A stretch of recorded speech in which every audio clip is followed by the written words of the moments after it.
The Tories today have proposed a trans ban in single-sex spaces.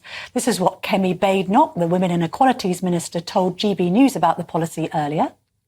The problem we're solving is for many organisations like rape crisis centres, prisons, for instance, where people may identify as a woman even though they're biologically male and they don't know what to do. And we are clarifying what public authorities need to do, what perhaps individual private institutions' rights are. A lot of them are worried about being sued even when they're doing the right thing. So this is a tidy up of law so that we can create a better space for this conversation. And here's what the Liberal Democrats' Daisy Cooper had to say. I do think it is a cynical move in a general election campaign to try and wage another phony culture war. But on the very specific policy, what I would say is that Liberal Democrats have always said that if there is any confusion amongst service providers, then more guidance can be provided. Joanne Lockwood, the founder of See Change Happen, a firm that gives diversity and inclusion advice to businesses, joins me now. Joanne, what's your reaction to this Tory proposal to change the Equality Act so that that word sex is replaced by the term biological sex to make it clearer? It's the act of a dying government who have absolutely no hope of getting back in again. They're throwing meat to their grey voters, hoping that it's going to inspire some votes their way. It's going to be unimplementable, whatever they're proposing. I listen to Kemi all day on various chat shows and various interviews, and the objective really is conflating transgender, transsexual people with predatory men. I am not a man. I'm not a predatory man. And she is looking to exclude me and others like me from spaces that we can legitimately occupy using bias and discrimination. But isn't she concerned that that word sex, just on its own, without biological ahead of it, can be willfully misinterpreted, and that actually women deserve women-only spaces, that that's acceptable? Although you may not agree with this analysis, with the gender-critical view that trans women aren't actually women, they're trans women, so too are women allowed to be protected in their own spaces. So in refuges, in toilets, and anywhere else where we would expect a male-free environment, even if it's males who have undergone some degree of taking puberty blockers or other gender realignment, effectively, women's only spaces should be for biological women only. Well, how do we police this term biological? Are we doing inspections? Are we asking people to lift their skirts up and drop their knickers and say, what have you got between your legs? Are we going to judge people, can take blood tests? Well, she said, hang on a minute, she said what biological means. She's saying that biological means your biological sex at birth. Surely that's the fairest way to assess it, because members of the transgender community themselves say that they don't want a differentiation between those who have undergone surgery and those who haven't. They're saying if people identify as a woman, they should be regarded as a woman. What she's saying is, no, we have to go back to the fact of the matter.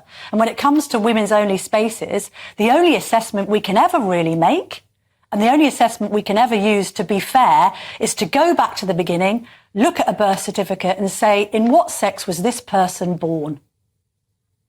Okay, so you're out in public, you're going to a pub and you want to use the toilet, and there's someone there saying, I'm not sure this person passes my test as being a woman. How do you yourself prove you're a woman and able to access these spaces? This is where this term biological sex becomes ludicrous. How do you and other biological women prove that they are biological women? Have you ever taken a chromosome test? Have you ever proved the fact you're a woman? I have a birth certificate. I have a passport. I have a driving license. I've had various operations and surgery. I can prove that I'm a woman. Can you prove you're a woman? But I don't need to prove I'm a woman because I'm not making... No, but women who haven't undergone any kind of gender realignment or indeed that aren't presenting as transgender women don't need to prove anything because they're not claiming that they want to use other people's spaces. But then how big is this toilet issue to you, Joanne? But Joanne, how big is the toilet issue to you? If there's a disabled toilet... Toilet issue. What's this need? But what's this need, this kind of, if it's not, because this is the confusion as well. There are some transgender people who said it's not about toilets. Well, why then do you care which toilet you use? Well, why do you care who's in your toilet then? What's the big deal about toilets? I mean, I spend my life talking about toilets. Why can't we bring the conversation into a different I tell you why. I tell you why we worry about toilets. We worry about toilets because we worry about our daughters. Because as Kemi Badenoch herself has said, there's been a number of cases in different schools where boys who are identifying as girls have been allowed into the toilets. Toilets are seen by young girls, particularly when they've just started their periods and maybe they're wanting to discuss things with their own girlfriends. That's seen as it's a place of sort of solace, privacy and sanctity. Badenoch has made the point that in some schools, because of this idea of letting boys who identify as girls into girls' toilets, it's put girls off from using the toilets, and some girls have ended up with urinary tract infections. That's why it's important. Oh, I'm not saying that it's not important to some people, and I fully accept that we need to ensure that predatory men, people with nefarious motives, are kept out of spaces that are designed to be safe. I completely support that, but I am not. Okay. And people I know are not threats to women, threats to girls.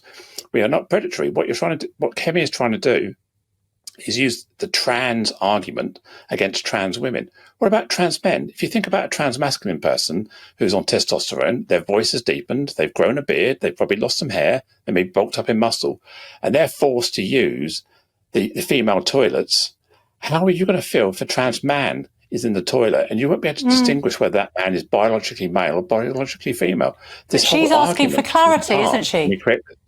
But she's saying if you go back to original birth certificates... No, but Joanne, sorry. If you go back to original birth certificates, you couldn't be clearer. The argument is, even if it's a tiny minority of trans-identifying men who are kind of bending the rules or maybe a threat to women and girls, if there's a tiny threat to women and girls for their safety, that trumps your feelings about using a toilet, because your feelings about using a toilet aren't a matter of life and death, are they?